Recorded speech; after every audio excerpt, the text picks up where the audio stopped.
So, Baron. People like to do Baron. It is a good thing to do. It gives you gold, gives you a great buff, and you now have dominance for 5 minutes before it's up in 7 minutes. So, why is it a bad idea to do Baron? It puts you at risk. It's low health. It is a long thing to do, unless you have certain people. Kog'Maw, for example, makes it faster, but it still takes a little while. And it's a great way to lose advantages because the other team can get back just with a good smite. It doesn't take a really strong, engagement and team fight. It can take one ability from one person, they can die themselves, and you're screwed. It sucks, and it blows when that happens. But that's why Baron is a risk. And that's why you only want to do it when it's safe. When the enemy team is down, when they're forced to be in their base defending it, when you see someone bottom and you can win a team fight if they're not there.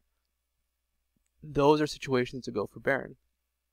If you're going to guess, this next video, or next part of the game will consist of a lot of Baron.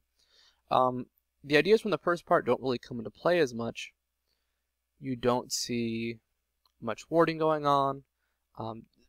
It's a few things in team fights, but that really isn't how this game started. This game started with Xerath and Warwick doing really, really well. Or no, Xerath and Shen doing really, really well.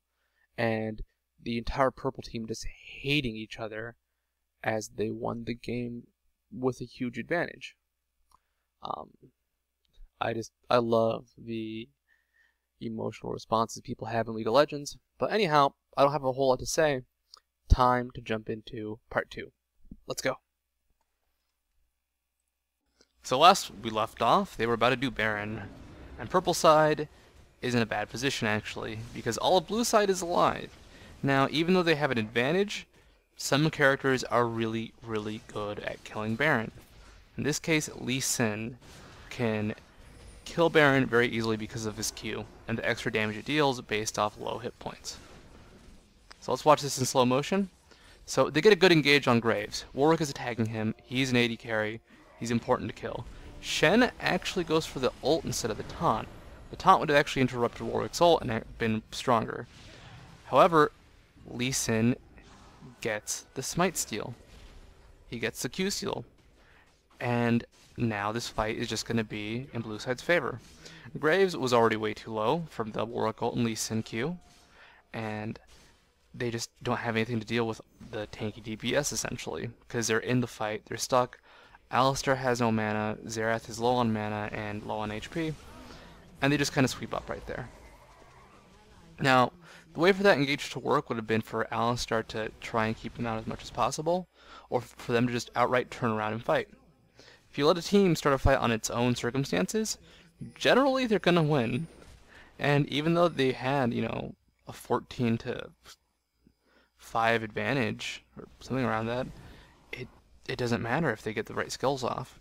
Warwick, Lee Sin, Caitlyn don't need a lot of items to do that much damage. Kassadin does, and his item build was a bit wonky and actually left him kind of weak, but that doesn't matter if he's getting the silence on Xerath and everyone important is being CC'd. So they're scared, they lose towers, it's just what happens.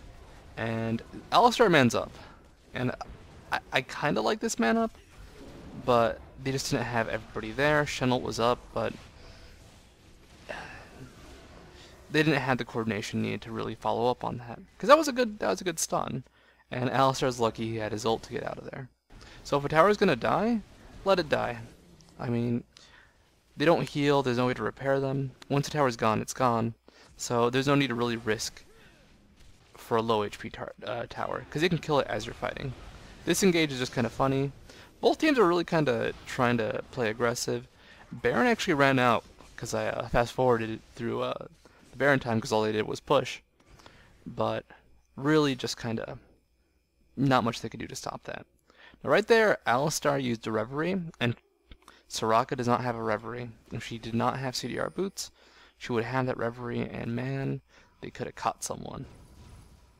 I just do not like getting improved boots on Soraka until later, because most boots don't really benefit her that much, except CDR boots, and CDR boots, well, if you get a Reverie, it'll be the same thing essentially in terms of CDR, and you now have this AoE move speed for your team. A little worse for laning, but Soraka should be in the defense. Baron just respawned. Where did they go?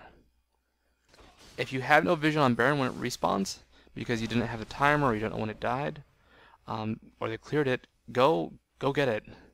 You need to know where they are. That was a good CV. It gave them the vision they needed.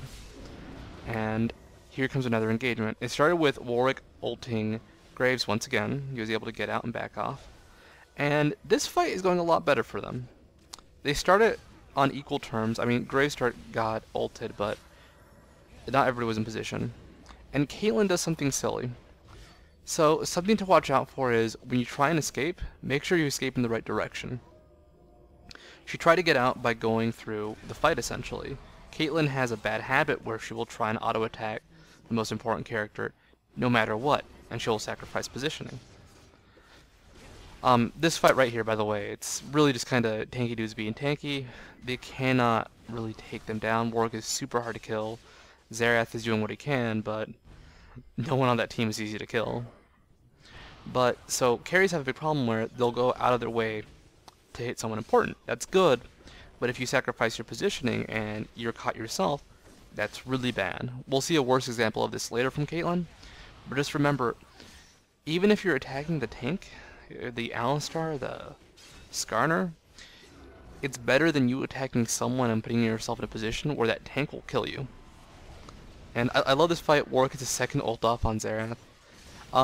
Warwick killing Xerath is actually a bad exchange, because Warwick was on a killing spree with oracles. So, you always want to kind of value your life versus your opponents. In this case, oracles and a spree versus just Xerath, not worth it. But that fight kind of shows that purple side is still dominant. They came out equal in the end, but it really did start with Graves being ulted. If Caitlyn had played a little better, that fight could have gone in blue side's favor. But she just did not understand the positioning she needed to have, which is away from everybody. Also, she didn't realize Janna would protect her with her ult. AD carry positioning is really weird because it's super scary. But this game is really about Baron now. They just want to control Baron. They want to make sure the other team does not do it. This engagement, I think, is an example of where things can go terribly wrong, and why AoE CC is really good. So, Alistar gets everybody grouped up together and gets a fantastic stun off, immediately followed up by Shen's taunt. And Janna's being CC'd to the side over there. She can't get in towards her team with the engage. Caitlyn wasn't there for the fight, and she's going to do something very silly. She's going to try and go for Xerath. Well, not Xerath. Oh yeah, Xerath. And watch her positioning. She gets 2 shots off and dies. And she had to walk through Graves. She had to walk through their entire team to get to Xerath there. And just be careful with your positioning. Attack the tanky dudes, because you know what? Dying is better than being alive is better than dying for maybe a kill. Also, the team gets really angry. They decide not to go for Baron. I think they could have done it with Alistar and Graves, just because Graves does so much damage. But don't chase too far. Don't chase that Lee Sin, who's super mobile. But once again, the game goes back to Baron. Baron is something you want to do when it's safe. When you know you see someone at the bot lane who can't get to the fight. You see someone out of position. Purple side is rushing it. And Baron for them is huge because it lets them fight, because it gives them the needed stats, because they're a bit behind and they'll be on equal terms. But if they keep rushing it and keep going for fights and just keep getting caught and not farming in the meantime, then they're just going to fall more and more behind.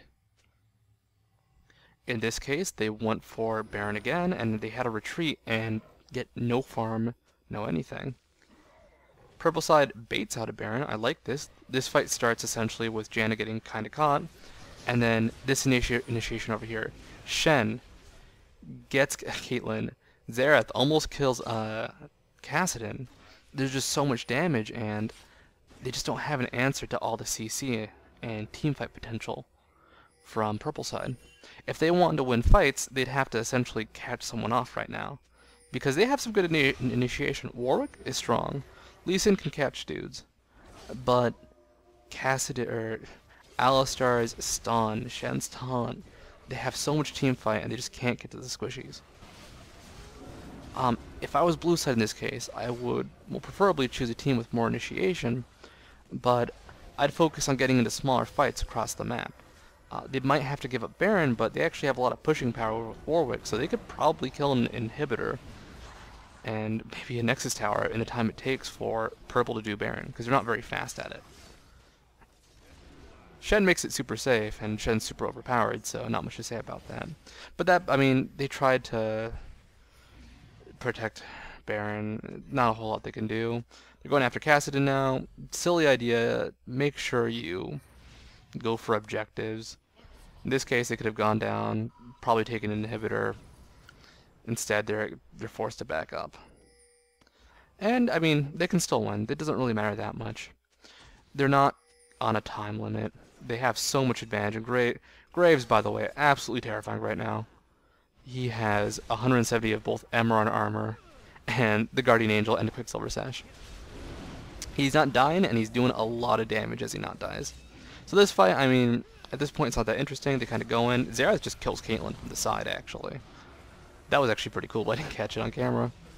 You can't stop him. So, what could blue side have done to make this game easier? Baron, had they not gone for it with the other enemy team alive, and just kind of baited out a team fight, that would have been perfect. Blue side, they needed to start fights on their terms. That's important to remember. Baron is important, objectives are important, but don't keep rushing to Baron, don't keep putting yourself out of position. Because as you can see, you can do it 3 times, 4 times in a row. There's no reason the enemy team can't beat you every time if they're better at team fighting. Alright, this was Studio, and hope you enjoyed part 2. I am going to go to bed. Adios.